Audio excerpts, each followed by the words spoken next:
भारत का जो प्राकृतिक विभाजन है, भारत के प्राकृतिक विभाजन के बारे में आज हम बात करेंगे। भारत का जो प्राकृतिक विभाजन है उसमें से जो पहला विभाजन है उत्तर का पर्वतीय भाग, ठीक है। उत्तर के पर्वतीय भाग वाले पोर्शन को हम जो है डिस्कस करेंगे, ठीक है। उत्तर का पर्वतीय भाग जो है मुख्य रूप से 3 पार्ट में बना हुआ है, 3 पार्ट से मिलकर बना है। पहला है उसका नाम है बृहद हिमालय, जिसको हम हिमाद्री भी कहते हैं। दूसरा है मध्य हिमालय, जिसको हिमाचल हिमालय भी बोलते हैं।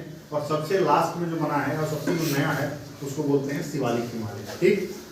अब हम देख रहे हैं यहाँ पे कि अच्छा, पहले हम ये समझ लें कि जो बृहद हिमालय है या उत्तर का जो पर्वतीय भाग है, ये हमारे जम्मू कश्मीर से लेकर के और पूर्व में अरुणाचल प्रदेश तक फैला हुआ है और ये सबसे पुराना है और ये बहुत ही विशाल है। इसी पर भारत क्या विश्व की सबसे ऊंची चोटी माउंट एवरेस्ट भी पाई जाती है, जिसकी ऊंचाई क्या है 8,848 मीटर, ठीक है। तो बृहद हिमालय के बारे में हमने डिस्कस कर लिया। दूसरा है मध्य हिमालय, जिसको हम हिमाचल हिमालय बोलते हैं। हिमाचल हिमालय का लगभग विस्तार भी जो है कश्मीर से लेकर के और जो है अरुणाचल प्रदेश तक है।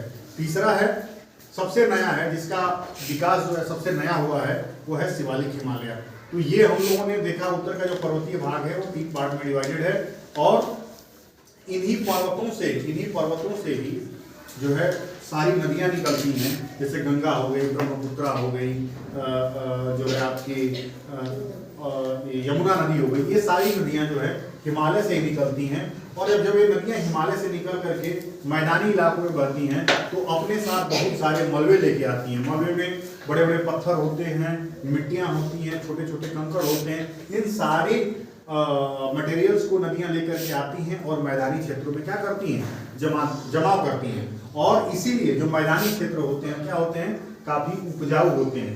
अब मैदानी क्षेत्र में मुख्य रूप से कौन कौन से राज्य आते हैं, जैसे अपना राज्य उत्तर प्रदेश है, बिहार है, राजस्थान को नहीं कहेंगे लेकिन राजस्थान के कुछ भाग हैं, फिर उसके बाद पंजाब है, फिर उसके बाद आपका मध्य प्रदेश है, ठीक है ना। तो ये सारे जो है राज्य है जो मुख्य रूप से खेती के लिए मतलब यहाँ पे खेती बहुत अच्छी होती है और सबसे बड़ा यहाँ जनसंख्या भी बहुत ज्यादा है। जहाँ पे खेती होगा वहीं पे जनसंख्या भी ज्यादा होगा, जहाँ उपज होगा जो लोग ज्यादा रहेंगे, खेती बाड़ी करेंगे, पैदावार बढ़ेगी, लोग यहाँ रहेंगे भी, ठीक है ना।